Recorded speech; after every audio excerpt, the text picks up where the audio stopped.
যুধিষ্ঠির মহারাজ ভগবান শ্রীকৃষ্ণের কাছে আষাঢ় মাসের কৃষ্ণপক্ষের এই যোগিনী একাদশী ব্রত মাহাত্ম্য কথা জানতে চাইলে ভগবান শ্রীকৃষ্ণ তাকে বলেন এই একাদশীর ব্রত মাহাত্ম্য কথা সম্বন্ধে, যা শোনা মাত্রই সর্বপ্রকার পাপ অচিরেই বিনষ্ট হয়, যা ব্রহ্ম বৈবর্ত পুরাণে বর্ণিত রয়েছে। অলকা নগরীতে শিব ভক্ত পরায়ণ কুবের নামে এক রাজা ছিলেন, যিনি প্রত্যহ শিব পূজা করতেন। আর তার হেমমালী নামে এক মালী ছিল, যিনি প্রত্যহ মানস সরোবর থেকে ফুল এনে শিবের পূজা করার জন্য সেই যক্ষরাজ কুবেরকে দিতেন। এই হেমমালীর বিশালাক্ষী নামে এক সুন্দরী অপরূপা পত্নী ছিল।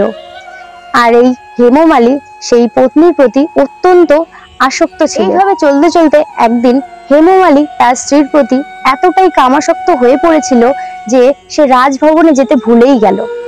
এবং যখন পূজার অর্চনাদির সময় পার হয়ে যায় তখন রাজা ক্রুদ্ধ হয়ে পড়ে এবং হেমমালী কেন আসছে না সেটা জানার জন্য দূতকে তার গৃহে প্রেরণ করলো।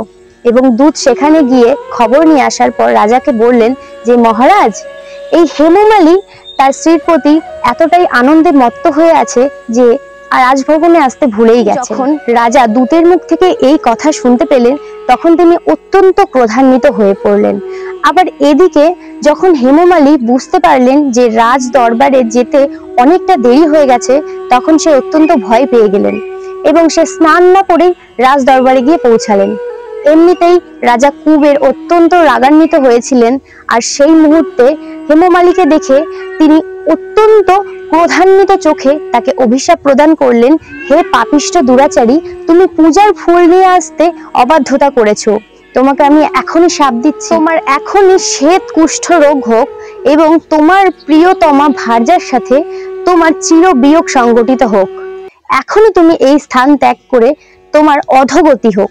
এই কথা বলে কুবের তাকে অভিশাপ প্রদান করল। এরপর কুবেরের অভিশাপে হেমমালী তার স্ত্রীকে নিয়ে অধোগতি প্রাপ্ত হলো এবং দিন রাত তার এই রোগের কারণে কখনো সে সুখ পেত না। শীত গ্রীষ্মে অত্যন্ত যন্ত্রণায় কষ্ট পেত।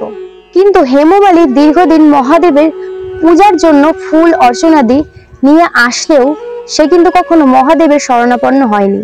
তাই সে তার অভিশাপ থেকে মুক্ত লাভ করতে অনেক দিন পারল না। তো এইভাবে হেমমালী কষ্ট পেতে পেতে একটা সময় হিমালয়ের বিভিন্ন স্থানে ভ্রমণ করতে করতে তার মার্কণ্ডেয় ঋষির সাথে দেখা হয়ে গেল এবং সেই মার্কণ্ডেয় ঋষির আশ্রমে গিয়ে উপস্থিত হলেন। তখন সেই ঋষি তাদের এই অবস্থার কথা জানতে চাইলে তখন হেমমালী সমস্ত ঘটনা তাকে খুলে বলেন এবং মার্কণ্ডেয় ঋষির কাছে সেই এই অভিশাপ থেকে কিভাবে মুক্ত লাভ করবে তার উপায় জানতে চাই। তখন মার্কণ্ডেয় মুনি বলেন যে তোমরা আষাঢ় মাসের কৃষ্ণপক্ষের যোগিনী একাদশী ব্রত পালন করো।